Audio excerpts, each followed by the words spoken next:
This is a non-biased examination of the ancient texts of the Bible that are accurately predicting the future. This has no affiliation with any religion, group, or other person evaluating this material. All required research was done independently on my own and is protected by copyright unless otherwise noted. In a previous video, we charted Jesus' timeline, which culminates with an asteroid impact and rescue, and Jesus referred us to the book of Daniel, which clarifies that the asteroid will hit at the end of the fourth empire, which Daniel describes as the fourth beast.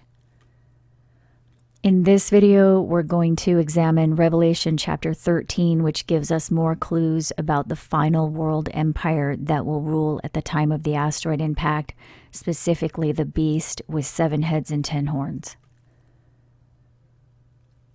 So in verse 1 of Revelation 13, it says, I stood upon the sand of the sea and saw a beast rise up out of the sea, having 7 heads and 10 horns, and upon his horns 10 crowns, and upon his heads the name of blasphemy. Okay, so the first point here is the beast rises up out of the sea. So we'll put that here. The beast with 7 heads and 10 horns rises out of the sea. And in our examination of Daniel, we found out the fourth beast has 10 horns, and it represents the Roman Empire. And we also know the Roman Empire surrounded the Mediterranean Sea at its height. So the beast with 7 heads and 10 horns that rises out of the sea appears at first glance to refer to the Roman Empire.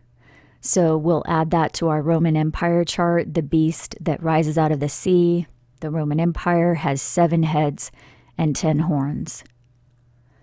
Then verse 2 says, And the beast which I saw was like a leopard, and his feet were as the feet of a bear, and his mouth as the mouth of a lion.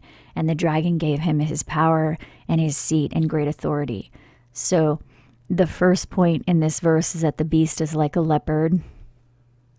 So we'll put that here. The beast is like a leopard. And it has the feet of a bear and the mouth of a lion. So we'll add that as a third point. It has the feet of a bear and the mouth of a lion. And the dragon gave him his power, his seat, and great authority. So the beast is like a leopard. His feet were as the feet of a bear, and his mouth is the mouth of a lion. And the dragon gives the beast its power, its seat, and great authority. So it's already clear that this beast with 7 heads and 10 horns in Revelation 13 is a combination of Daniel's 4 beasts. It has 10 horns like Daniel's 4th beast. It's like a leopard, which was Daniel's 3rd beast. It has the feet of a bear, which was the 2nd beast, and the mouth of a lion, which was Daniel's 1st beast. And we know the lion represents the Babylonian Empire, the bear represents the first Persian Empire, the leopard represents the Greek Empire and the Hellenistic period, and the 10 horns of this beast in Revelation 13 appear to refer to the 10 horns of the Roman Empire. And we also know the Roman Empire was historically made up of 3 sections: the Western Roman Empire, the Eastern Roman Empire, and the Holy Roman Empire. So originally it seemed the 3 sections of the Roman Empire may be part of the 10 horns, but now we know that can't be, because Daniel tells us that 10 horns are the 10 toes of the feet, which occur at the end of the Roman Empire, the 4th beast. So the 3 sections that start at the beginning of the Roman Empire during the legs phase cannot be part of the horns, but they may be the 3 of the heads. So Revelation 13 says the beast has 7 heads, and the beast is like the leopard, which had 4 heads. And the beast has 10 horns, which are part of the 4th empire, which was historically segregated into 3 sections. So the 4 heads of the leopard and the 3 sections of the Roman Empire may represent the 7 heads of the beast. The beast is like the leopard, has the feet of the bear, and the mouth of the lion. So that seems to say it wasn't fully formed until the leopard. It had the mouth at the lion of Babylon, the feet at the bear of Persia, and it was like the leopard, and the leopard had 4 heads. So the beast has the 4 heads of the leopard, the Greek Empire, and the beast also has the 3 additional heads of the Roman Empire. So those seem to be the 7 heads of the beast, the 4 heads of the leopard plus the 3 sections of the Roman Empire. And the 10 horns occur at the very end of the 4th empire. So the beast with 7 heads and 10 horns started at Babylon and continues into our modern era. So these appear to be the 7 heads of the beast. And now verse 3 says, "And I saw one of his heads, as it were, wounded to death, and his deadly wound was healed, and all the world wondered after the beast." So we'll add that here, the 5th point. One of the 7 heads is wounded, and then afterward healed. And we'll add that to this chart as well. One of the 7 heads is wounded, and then afterward healed. Then verse 3 continues into 4. "All the world wondered after the beast, and they worshipped the dragon, which gave power to the beast. And they worshipped the beast, saying, 'Who is like the beast? Who is able to make war with him?'" So we'll add that here as a 6th point. All the world worships both the dragon and the beast, and they ask, who is able to make war with the beast? So that question implies that no one is able to make war with the dragon or the beast. And we already know the reason they can't make war with the beast is because the beast rules in the name of peace. We already know from our examination of Daniel that the kingdom of fierce countenance that destroys by peace rises here. It was the League of Nations, which became the United Nations.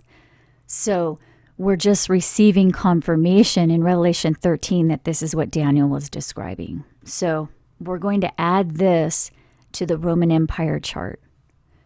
Heads 5, 6, and 7 appear to refer to the Western, Eastern, and Holy Roman Empires, and the wound may refer to the abolition of the Holy Roman Empire in 1806 after Napoleon's defeat and the Treaty of Pressburg, and that was during the French Revolutionary Wars. So that was a wound by the sword or a wound by war to the 7th head of the beast. Okay, then verse 5 says, "And there was given to him a mouth, speaking great things and blasphemies, and power was given to him to continue 42 months. And 42 months equals roughly 3.5 years. So we'll put that here. The beast is given power to continue 42 months or 3.5 years. And we'll add that to the chart here. The beast will continue 42 months or 3.5 years. And notice that matches the time period we were given in Daniel, the time times in half a time. So if a time is 1 year, times is 2 years, and half a time is half a year, that equals 3.5 years. And that's common knowledge. 42 months is 3.5 years, which matches the time times in half a time. And in a previous video, it became clear that Daniel 12, Revelation 12, and Matthew 24 all say the rescue will occur at the start of that time period. When the asteroid hits, all the people in the book, the elect, will escape for a time times in half a time or 3.5 years. And that's when the dragon goes after the remnant. So we have that on this chart as well. The beast will be given power to continue 42 months. And that word continue seems to make sense now because from our examination of Revelation 12, it appears the dragon will continue after the asteroid impact and go after the remnant. And the dragon gives power to the beast, so that may be why Revelation 13 uses the word continue. The asteroid hits and the beast continues after that for 42 months or 3.5 years. And that's when Revelation 12 told us the dragon will go after the remnant. And remember, Daniel said after that burning flame stone, some of the beast's lives will be prolonged for a season and time. Right here. The fourth beast I beheld till the thrones were cast down. I beheld till the beast was slain and given to the burning flame. And as concerning the rest of the beasts, they had their dominion taken away, yet their lives were prolonged for a season and a time. So this burning flame is described as a stone in Daniel 2. So we're told the burning stone destroys the beast, but the beast has the power to continue for 42 months or 3.5 years afterward. And the other beasts will survive a season and a time. So the beast continues 42 months, and then verse 6 says, and he opened his mouth in blasphemy against God, to blaspheme his name and his tabernacle and them that dwell in heaven. So we'll put that here. During that 42 months or 3.5 year period, the beast blasphemes the name of God, the tabernacle, and those in heaven. And we'll add that to this chart as well. The name of God, the tabernacle, and the people in heaven are blasphemed at that point. And then verse 7 says, it was given to him to make war with the saints and to overcome them, and power was given to him over all kindreds and tongues and nations. So we'll add that here. The beast made war with the saints and overcame them. And then verse 8 says, and all that dwell upon the earth will worship him whose names are not written in the book of life. So those who are not in the book of life will worship the beast. We'll put that here. The beast is worshipped by those who are not written in the book of life. And that matches what we looked at in a previous video. Daniel 12, Revelation 12, and Matthew 24 concur that all those in the book, the elect, will be rescued at the asteroid impact, which starts that final 3.5 year period.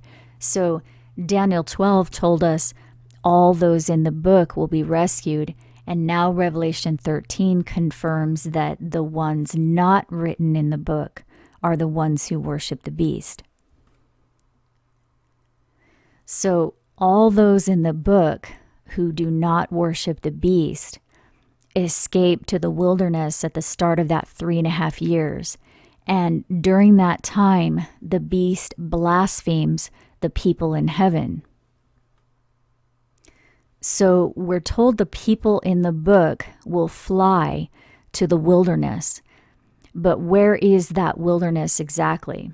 Revelation 12 told us the woman in verse 14 who represents those in the book will be given 2 wings of a great eagle, that they might fly into the wilderness, into their place. And verse 6 tells us their place is the place prepared by God. And that's the Father's house. Jesus said in John 14, verse 2, in my Father's house are many mansions. I go to prepare a place for you. And if I go to prepare a place for you, I will come again and receive you into myself, that where I am, there you will be also.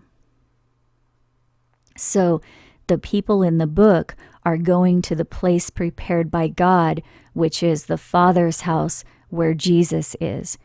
And Jesus told us where that place is in Luke 17. But first, notice Jesus confirmed himself, starting in verse 29, that it will rain fire and brimstone from heaven in the day when the Son of Man is revealed. That's right here, immediately after the tribulation of the days. The stars fall from heaven, then shall appear the sign of the Son of Man in heaven. That's after the tribulation of the days, right here, after 1260 days, which the texts tell us represent years. The stars fall and the sign of the Son of Man appears in heaven. So Jesus outright confirms this timeline in Luke 17, starting in verse 29. He said, it will rain fire and brimstone from heaven in the day when the Son of Man is revealed. He said, in that day, when it rains fire and brimstone from heaven, in that day or night, depending on where you are on the planet, one shall be taken and the other left. And when he was asked where they will be taken to, he answered with another riddle. He said, wheresoever the body is, there the eagles will be gathered together. And if we look at the Greek word translated as body in this verse, number 4983, it means bodies of planets and stars, heavenly bodies. So Luke 17:36 and 37 literally say, one shall be taken and the other left. And they asked, where, Lord? And he answered, wheresoever the bodies of planets and stars are, there the eagles will be gathered together. So the woman fled into the wilderness where she had a place prepared by God that they should feed her there. The woman was given 2 wings of a great eagle that she might fly into the wilderness, into her place.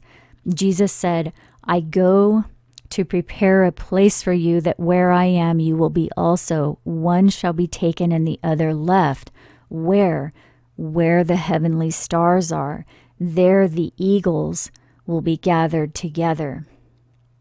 So they will be taken, they will be flown by the eagles to the place prepared by God, the Father's house, where Jesus is. That's where the eagles will gather, and they will stay there for a time, times, and half a time. In other words, 42 months or 3.5 years.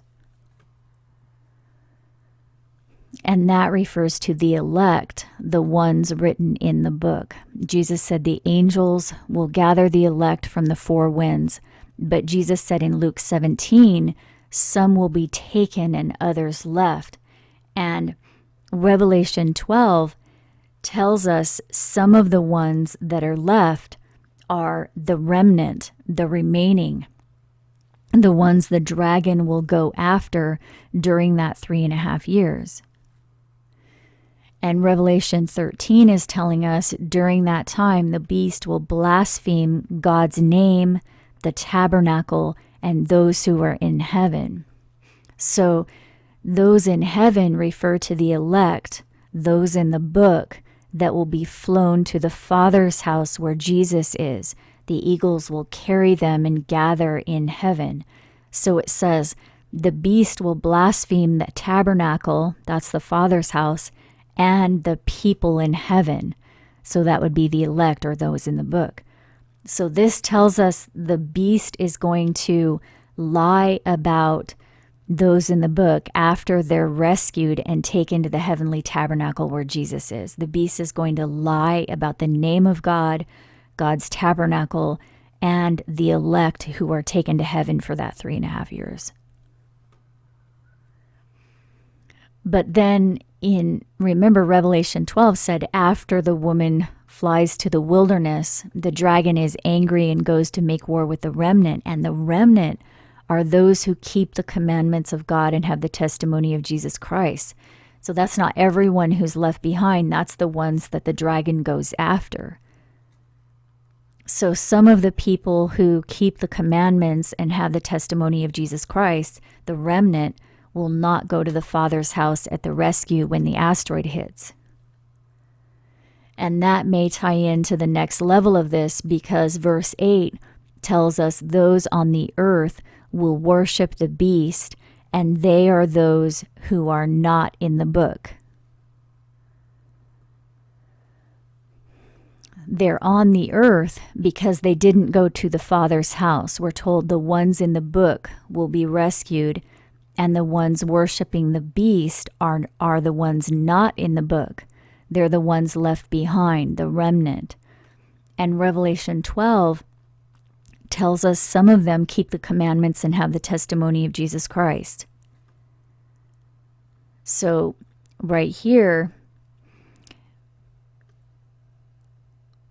this might help right here. The woman flies into the wilderness. This is what we're told. We have the scriptures here. The woman flies to the wilderness by the wings of the eagle. The woman flies to the place that is prepared by God.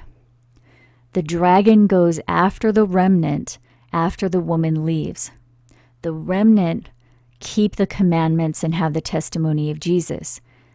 The place Jesus prepares is the Father's house. One will be taken and the other left. They will be taken to heaven where the eagles will gather. The elect will be gathered by the angels. All those in the book will be delivered at that time. Those who worship the beast are left on earth for 3.5 years after that asteroid. The ones who worship the beast are not in the book. So the texts are clear that some of those who worship the beast are those who have the testimony of Jesus Christ and keep the commandments. And the texts tell us why that is. In verse 2 of Revelation 13, we're told the beast is like a leopard, has the feet of a bear, and the mouth of a lion. So the beast is part leopard, bear, and lion in Revelation 13. And then if we look at Hosea 13, starting in verse 4 through 8, it says, I am the Lord thy God from the land of Egypt. They have forgotten me, therefore I will be unto them as a lion, as a leopard by the way I observe them. I will meet them as a bear that is bereaved of her whelps, and I will rend the call of their heart, and there I will devour them like a lion. The wild beast shall tear them. So it tells us here that the Lord from the land of Egypt will be unto them as a lion, a leopard, and a bear. The Lord will devour them. The beast shall tear them. So there's no doubt that the beast in Revelation 13, which is like a leopard, bear, and lion, refers to the 4 beasts of Daniel, the lion, the bear, and the leopard. But there's also no doubt that it's referring to Hosea 13. I am the Lord, I will be unto them as a lion, a leopard, and a bear. I will devour them, the wild beast shall tear them. And the beast was like a leopard, a bear, and a lion. So the Lord from the land of Egypt is the beast. That's very clear. Okay, so remember, Jesus referred us to the book of Daniel in order to understand his timeline. But just a few verses later, he also referred us to the parable of the fig tree. He said, learn the parable of the fig tree, specifically the one about the fig tree when its branch is tender and it first puts forth leaves. And this riddle about the first ripening the fig tree is in the book of Hosea, in Hosea chapter 9. It's talking about how Israel has corrupted themselves. In fact, the whole book of Hosea is talking about Israel and how it strayed from God. And in verse 10, it says, Israel were like grapes in the wilderness, and their fathers were as the first ripe in the fig tree, but they separated themselves. So it seems Jesus was referring us to the book of Hosea when he said, learn the parable of the fig tree when its branch is tender. And that's important because Jesus knew just a few chapters after the fig tree riddle in chapter 9, Hosea identifies in chapter 13 exactly who the beast with 7 heads and 10 horns is. Jesus himself pointed us to this. It was important enough that he specifically said, read Daniel, then read the parable of the first ripe in the fig tree. And Hosea is right after Daniel in the Bible. So he was specifically pointing us to Hosea. So Jesus referred us to Daniel first, which tells us who the lion, the bear, and the leopard are. And then next, Jesus referred us to Hosea, which tells us the Lord of Egypt is the one acting as the lion, the bear, and the leopard. Okay, so let's look at this word in Hosea 13, verse 4, that was translated as Lord. It's translated as Yahweh here, and the number is 3068, which is also translated as Yahovah or Jehovah. But notice the original Hebrew word here is YHWH. So YHWH is the original Hebrew for this word, number 3068, which is usually translated as Lord in all caps in the King James Bible. It's sometimes pronounced as Yahweh, but the original Hebrew word was written without the vowels as YHWH. So according to Wiki, 2 theories have been proposed to explain the origin of the word Yahweh. The first is that the name was at first a title for El, and the alternative theory is that El and Yahweh were originally separate gods. El's home was in the north, and Yahweh's is always described as being in the south. A widely accepted hypothesis is that traders brought Yahweh to Israel along the caravan routes between Egypt and Palestine. The chief of the gods was El, described as the kind, the compassionate. And it says here, El, not Yahweh, was the original God of Israel. And that seems to be confirmed in Exodus 6, verses 2 and 3. It says, I am the Lord, and I appeared to Abraham, Isaac, and Jacob by the name of God Almighty, but by the name Jehovah I was not known to them. And the phrase God Almighty is number 410, which is simply El and Shaddai. So El Shaddai. It's saying, I was known to, it says, I am the Lord. I appeared to Abraham, Isaac, and Jacob by the name El Shaddai, but by the name Jehovah I was not known to them. So by this name Lord, or Yahweh, number 3068, which is right here, it says, I was not known to them by that name. So that seems to confirm what Wiki says here, that El, not Yahweh, was the original God of Israel. It says the names of the oldest characters in the Torah show reverence toward El rather than Yahweh. By the 9th century BC, Yahweh was Israel's national God, but Deuteronomy 32, 8, and 9 indicate El is the Most High who gave the nations their inheritance, and Yahweh's portion was appointed by El. So anyway, also the word Jehovah, it says, is a Latinization of the word that most scholars believe to be a late hybrid around 1100 CE, but there's some evidence that it may have been in use by the 5th century AD. But the earliest archaeological record of the word Yahweh, or YHWH, was found on the Mesha stele, dated at 840 BC. But this name, YHWH, which is number 3068 in the concordance, it does not appear in the first chapter of Genesis. So in Genesis 1, the name for God is Elohim, which is plural and means divine ones. It's number 430. And you can see that's the word all throughout Genesis chapter 1.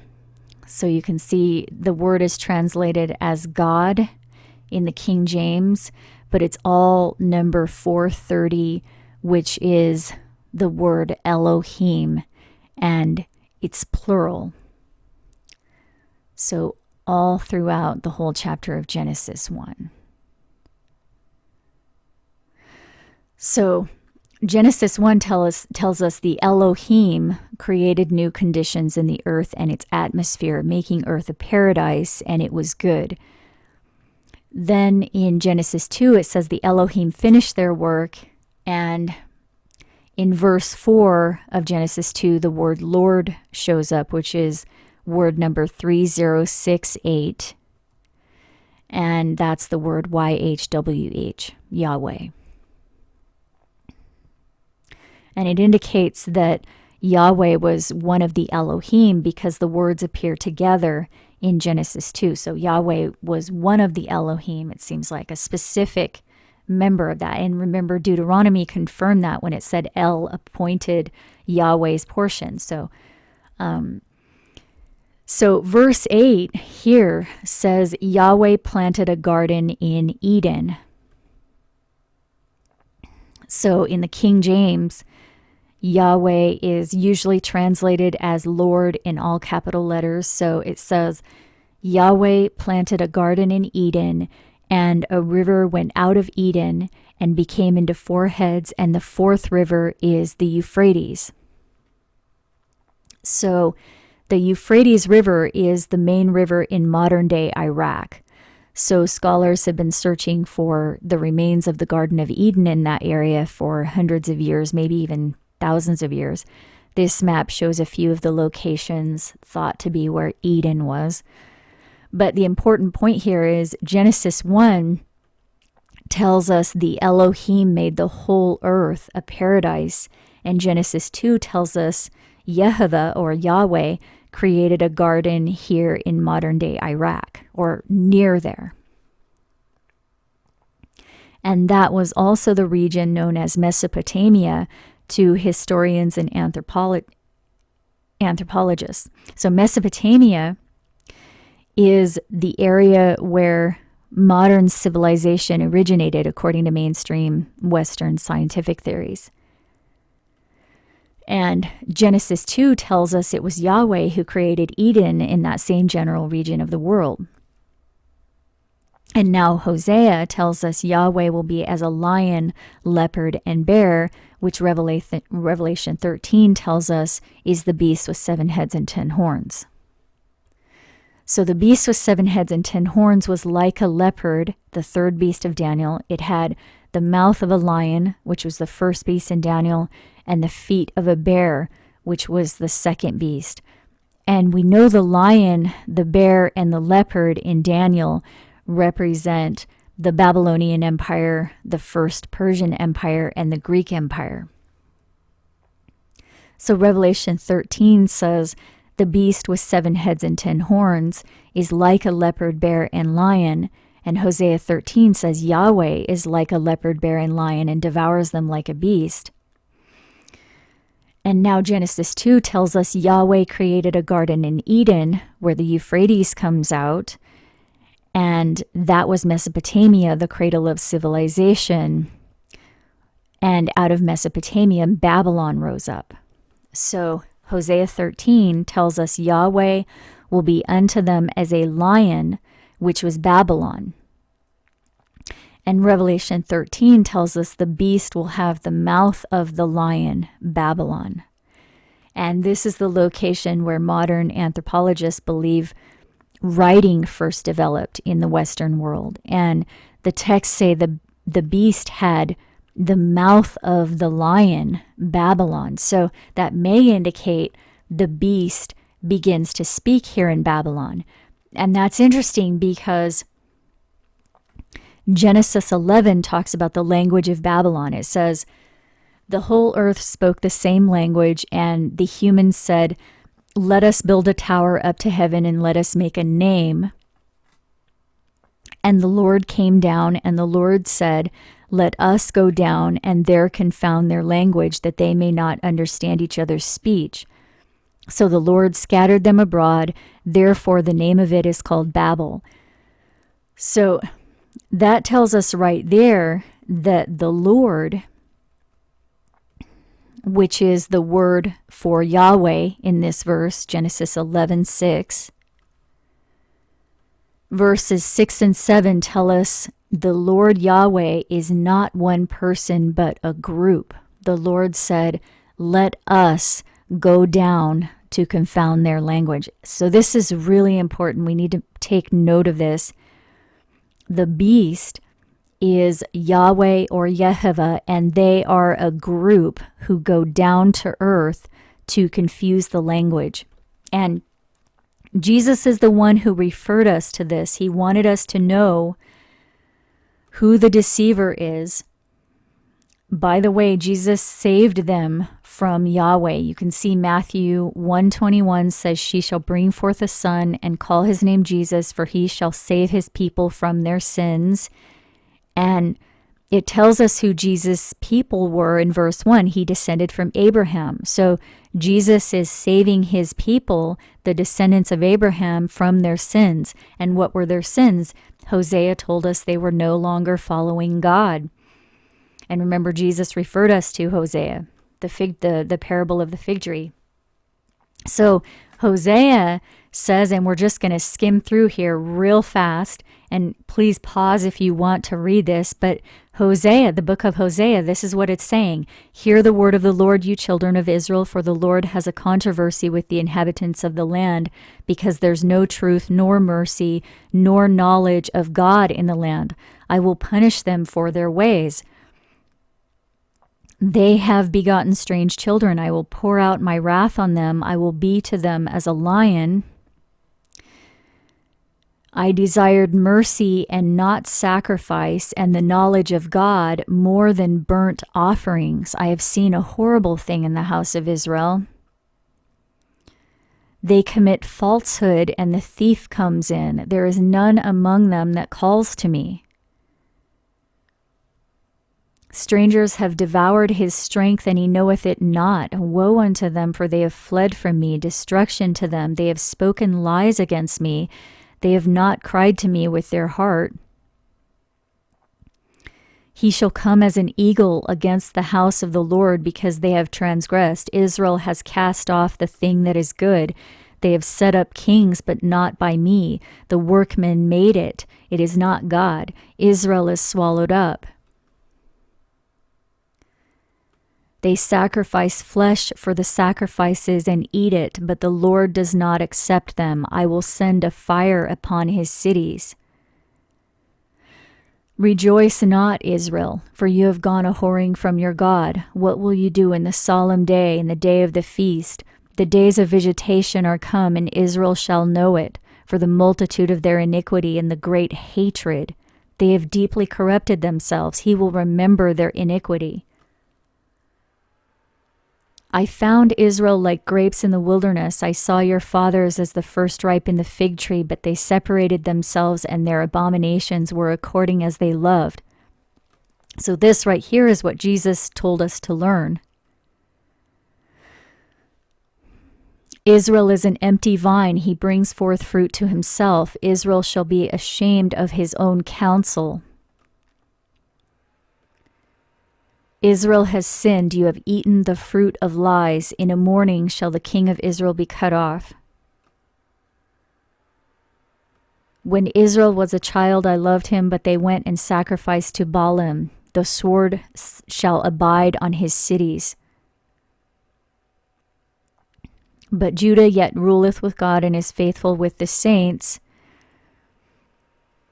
But the Lord also has a controversy with Judah, and will punish Jacob according to his ways, according to his doings, he will recompense him.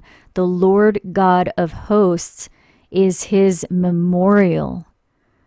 Turn to your God, wait on your God continually. He is a merchant. The balances of deceit are in his hand. He loves to oppress.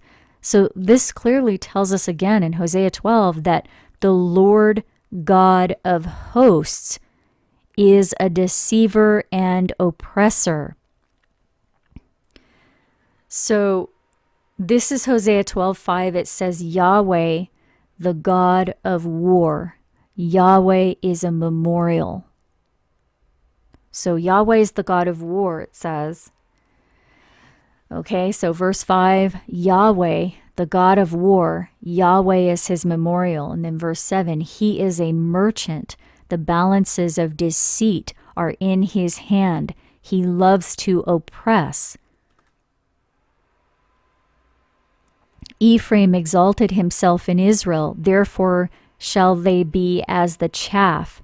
I am the Lord thy God from the land of Egypt. They have forgotten me. Therefore will I be unto them as a lion, a leopard, and a bear. I will devour them. The wild beast shall tear them. O Israel, you have destroyed yourself. And then it goes on to say, the sorrows of a travailing woman shall come upon him. So that's the reference to the birth again. So Jesus, a descendant of Jacob, of Israel, it says here, will save his people from their sins. And he referred us to Hosea for a reason. So it says their God is a God of war who loves to oppress. They forgot the true God. So if we look at the word Jesus, number 2424, it's the Greek word Iesu, and its Hebrew origin is 03091, which is Yehoshua, which is a combination of two words. Number 3068, which is Yahweh or Yehovah, and also the other word is number 3467, which means to save. So the word Yehoshua is a combination of two words, Yahweh save or save Yahweh. But does it mean Jehovah is salvation as it says here, or does it mean save from Jehovah or save from Yahweh? Well, Jesus told us himself. He said, "You will know the false prophets by their fruits. Beware of false prophets which come to you in sheep's clothing, but inwardly they are ravening wolves. You will know them by their fruits." He didn't say you will know them by their God or by their name. He said you will know them by their fruits. Every good tree brings forth good fruit, but a corrupt tree brings forth evil fruit. Okay, so let's just look at a few of the fruits of Yahweh. He told Abraham to leave his father's house and go to Canaan, but Canaan was cursed by Noah, who was a just man who walked with Elohim. Yahweh promised to make Abraham a great nation if he left his father. Moses was with Yahweh for 40 days and nights, and when Jesus was in the wilderness for 40 days and nights, he was approached by Satan, who proposed the same basic offer Yahweh gave to Abraham. Yahweh also demanded money in exchange for atonement. He commanded the Israelites to kill their brothers, companions, and neighbors, commanded them to kill little boys and their mothers, ordered a man to kill his innocent daughter, and so on. This probably isn't even 10% of the evil that Yahweh supposedly did according to the Bible. So Jesus said, "You will know the false prophets by their fruits. If they're evil, their fruits will be evil." So, of course, if their God is telling them to do evil things, then their God is evil. It's the same principle. So Jesus, who came to save them from their sins, which Hosea told us included following a false god, then this does not mean Yahweh saves, but it means saves from Yahweh.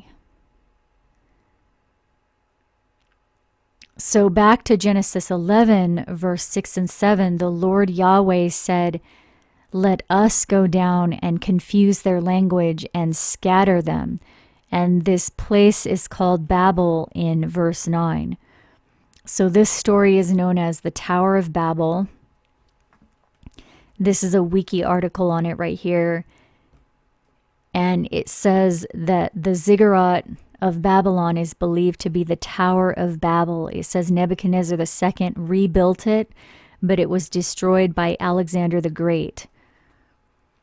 So we know from Daniel that the lion was the Neo-Babylonian Empire under Nebuchadnezzar II, and Alexander was the leopard. So the Tower of Babel, it says, was rebuilt here during the lion, the Neo-Babylonian Empire, and destroyed during Alexander's empire, the leopard. So the texts are very clear that Yahweh is a group who went down to earth to confound the language when they were building the Tower of Babel. So that tells us Yahweh came down during the Babylonian Empire.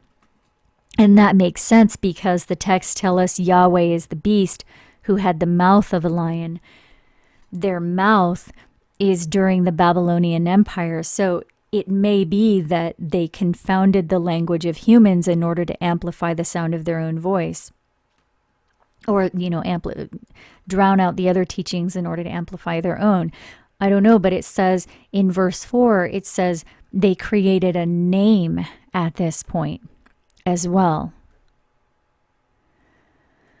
And the first archaeological evidence of the word Yahweh occurred on the Mesha stele, which is dated at 840 BC, and that was during the Babylonian period, that same time period when it says they developed the name in Genesis 11. So Babylon was first built around 2300 BC. It became a dynasty in 1894 BC. And it lasted until it was abandoned around 141 BC.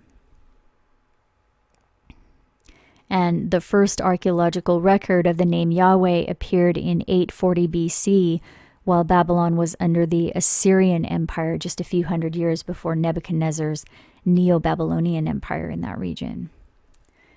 And the Tower of Babel was rebuilt at that point, when the texts tell us Yahweh became the beast and the mouth of the lion. So Genesis, Hosea, and Revelation tell us Yahweh created Eden near Mesopotamia, where writing first developed in the Western world. And that became the Babylonian Empire, the lion, which is the mouth of the beast. And the language of humans was confounded at that point, and the name was created. Then that Babylonian Empire grew into the first Persian Empire, which you can see moved way out from the region. And this Persian Empire is the bear, and the texts tell us the beast, Yahweh, has the feet of the bear, which may represent the movement. The beast starts walking at that point. It moves out from where it originally started in Iraq. And this bear, the first Persian Empire, then became the leopard, the Greek Empire, roughly in this area, and that Greek Empire then became the Roman Empire, which surrounded the whole Mediterranean Sea at its height. So the first beast of Daniel was the Babylonian Empire when Yahweh began to speak, when the human language was confounded and the name was created. Next, Yahweh began to walk, the feet of the bear, that was moving out of the first Persian Empire, the expanding outward. Then the leopard, the Greek Empire, the beast will be like a leopard, have the feet of a bear and the mouth of a lion. Yahweh is the beast who created the Garden of Eden, which became the Babylonian Empire, then the Persian Empire, then the Greek Empire, and then the Roman Empire. And now we're told the beast has 7 heads and 10 horns. The 10 horns we know are at the end of the Roman Empire, the 10 toes of the feet, the very end when the asteroid hits. The 7 heads may be the 4 heads of the leopard and the 3 first sections of the Roman Empire. Revelation 13 tells us one of its heads is wounded but then healed, and all the world worship the beast, saying, "Who is able to make war with the beast?" Because the beast comes in the name of peace. The beast is pretending to be God. And that may be one reason it says in verse 6, the beast opened his mouth in blasphemy against God to blaspheme the name. And that also explains why in verse 8, when it says all those on the earth will worship the beast whose names are not written in the book, it explains why that corresponds to the remnant in Revelation 12 who are left behind after those in the book leave. The woman in Revelation 12 flies to the wilderness, and she represents all those in the book in Daniel 12. So the remnant who are left behind are not in the book. So the woman is all those in the book. And in verse 17 of Revelation 12, it says the dragon was wroth with the woman. In other words, the dragon was wroth with all those in the book who escaped. And then the dragon went to make war with the remnant. And it clearly says here that the remnant are those left behind after those in the book escape, but the remnant includes some of those who keep the commandments and have the testimony of Jesus Christ. So the dragon goes after the remnant after the woman leaves. The woman represents all those in the book who are delivered at the start of the 3.5 years. Those who worship the beast are not in the book. They're left behind.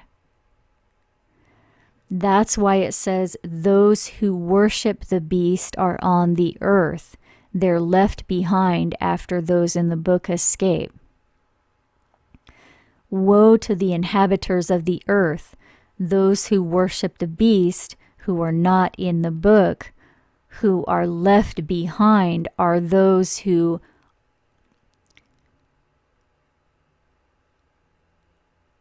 are the remnant. Revelation's clear on that. The remnant are left behind after those in the book escape. The dragon makes war with the remnant. But Revelation 12 is also clear. The remnant keep the commandments of God and have the testimony of Jesus. So how can those who keep the commandments and have the testimony of Jesus be the same people who worship the beast? It's because the beast is Yahweh. And Hosea 13 clarifies that, but it continues in Hosea 14.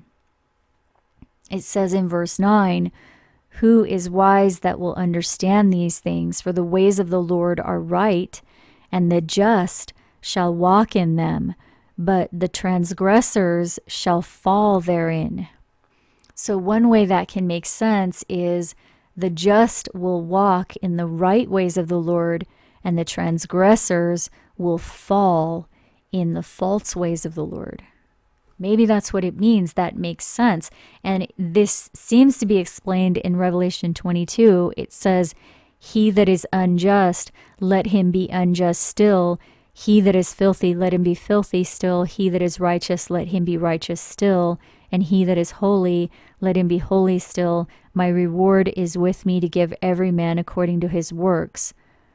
So between Hosea 14 and Revelation 22, it seems to be saying the deception of the beast pretending to be God is separating the just from the unjust. And then it says here in verse 14, "Blessed are they who do his commandments, that they may have the right to the tree of life." So this tells us that some who keep the commandments are the blessed. So we'll add that here. Blessed are those who keep the commandments. And Revelation 19 verse 9 tells us, "Blessed are they which are called to the marriage supper of the Lamb." The marriage supper is come, and his wife made herself ready. So the blessed are the wife of the Lamb. We know the wife returns at the end. So they are up there for 3.5 years. Then they come back again. That's Revelation 21. But the main point here is that the blessed are those who are called to the marriage. And this marriage is described in Matthew 22. It says the kingdom of heaven is like a marriage, and those that were bidden or invited would not come. They made light of it and went their ways. So notice it says right here, Jesus is talking about the remnant in verse 6. The remnant are the ones making light of it, and they took the servants and treated them spitefully and killed them, those murderers. The wedding is ready, but those who were bidden are not worthy. Go therefore and find as many as you can and invite them to the marriage, both good and bad. So it says invite both good and bad people. And then verse 14, many are called, but few are chosen. So Jesus confirmed himself that not all the people claiming the testimony of Jesus Christ will go to the wedding. He himself said it's the remnant who will not go. He actually said they're not worthy in verse 8. So the blessed are those called to the marriage. The kingdom of heaven is the marriage, and the remnant are not worthy to go there. But he said they were invited. They were bidden to the wedding. They just didn't want to go. They made light of it and went their ways. And Revelation 12 says the remnant keep the commandments and have the testimony of Jesus, but they are left behind. So why? The question is why? And this is in the parable of the 10 virgins. The kingdom of heaven will be like 10 virgins which went forth to meet the bridegroom. 5 were wise and 5 were foolish.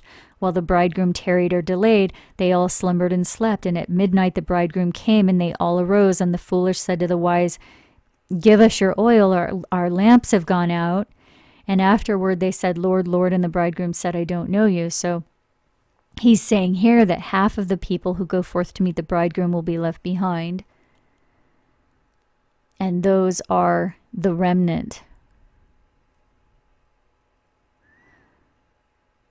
And this is what it says at the end of Jesus' timeline in Matthew 24, after he says, learn the parable of the fig tree, and as the days of Noah were, so also the coming of the Son of Man will be. And then he says in verse 40, the one shall be taken and the other left. In such an hour as you think not, the Son of Man will come. Sorry, my computer's acting weird.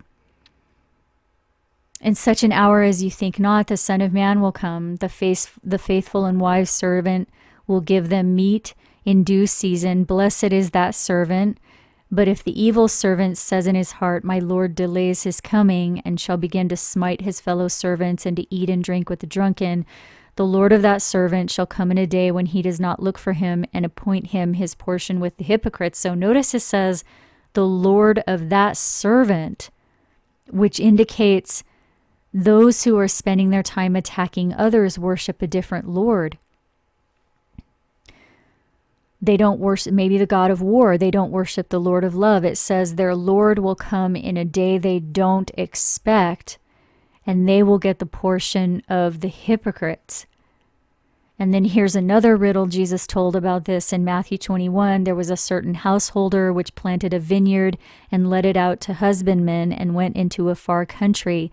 And when the time of the fruit drew near, he sent his servants to receive the fruit, and the husbandmen took his servants and beat, stoned, and killed them. And when the Lord of the vineyard therefore comes, he will miserably destroy those wicked men and lay out his vineyard to other husbandmen, which shall render him the fruits in their seasons. The stone which the builders rejected, the same is become the head of the corner.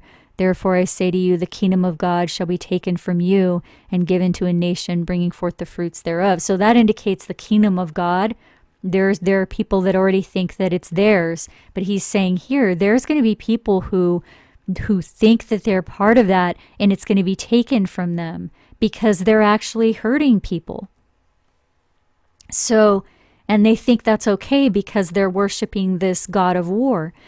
So the kingdom of God will be taken from some and given to those bringing forth the fruits of heaven. So that means the kingdom of God, obviously, some people think that they have it because they're worshiping the God of war. This makes it clear, though, that religion has nothing to do with who will be taken or who will be left behind, because it says some Christians will be taken, some will be left behind. Some of them that are left behind have the testimony of Jesus Christ, and some of them who are taken have the testimony. Some of them who are those that keep the commandments are blessed. It even says in other parts of the text that there are people keeping the commandments that don't even know they're keeping the commandments.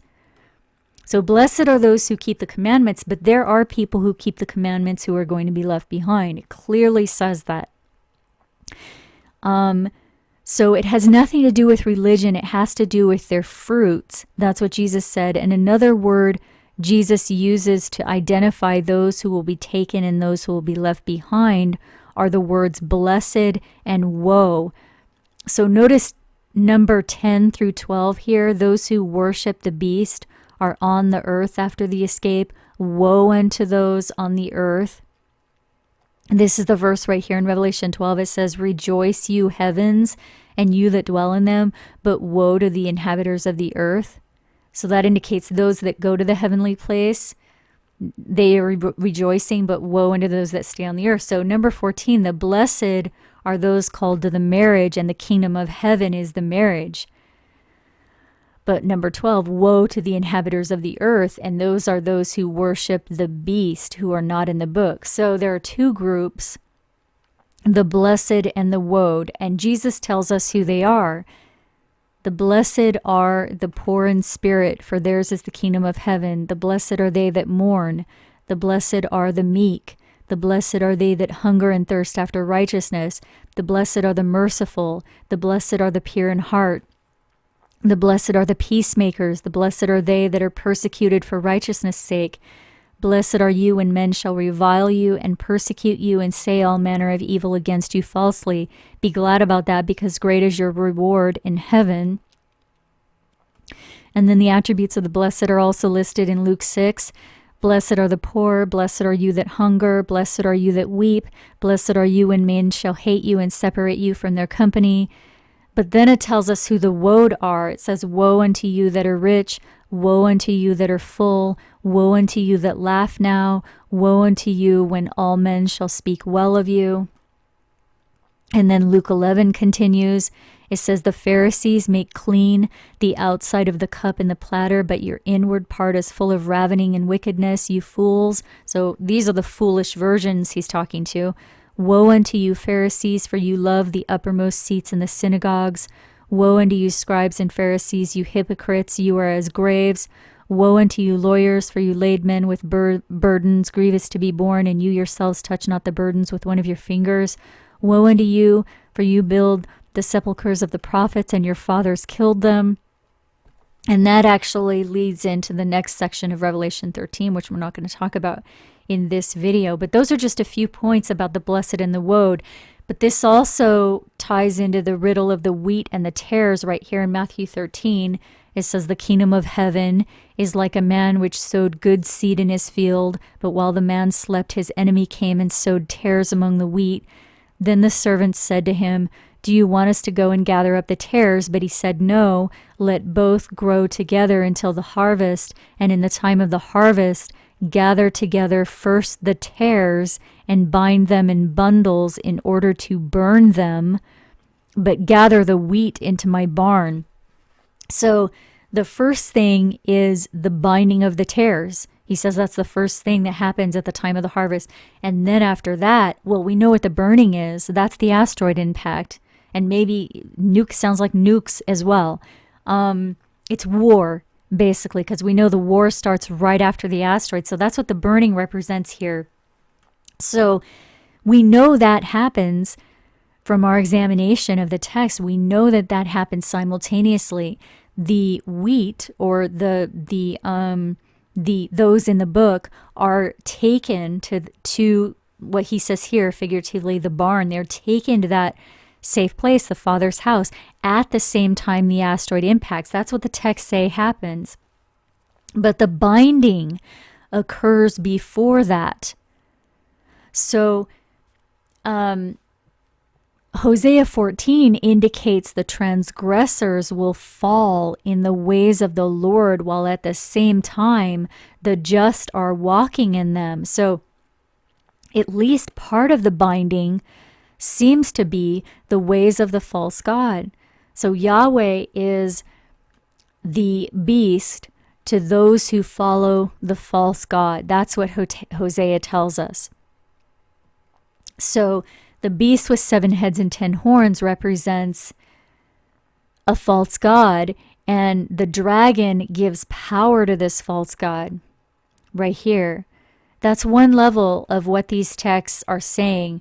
But there's another level to all of this, because we're told the oppressors, number 12, the army of the stars, the Lord of the army, are real. It says they're mingling with the seed of humans. We're told they mate with humans when humans begin to multiply on the earth. So that's the first level of the beast with 7 heads and 10 horns. It started during the Babylonian Empire and has continued to this day. And the Bible tells us it is YHWH, Yahweh, or Yehovah. And that's crucial, I think, to understand if we want to know the true timeline of events. Jesus said the event will occur when those who worship the beast do not expect it to occur. So they are not going to know when this is going to occur. They're going to think that it's a long way off, or that it's going to happen soon, but not right now. They don't know. It's going to happen. Jesus said, the portion that goes to the hypocrites, it will happen when they don't think it's going to happen. In other words, the standard religious timelines are probably wrong. So it's important that we understand what Jesus was really talking about if we want to know when it's going to happen. That's really crucial. So that's it for this week. If you want more information, the whole series playlist is linked here, and there are several other videos linked in the description below. Just click on Show More. to open up more links on this subject. And if you like this video, please consider providing support. These presentations are funded by viewers like you. So I just want to say thank you to everyone who's making this research possible. I hope you're doing well, and I'll talk to you next week.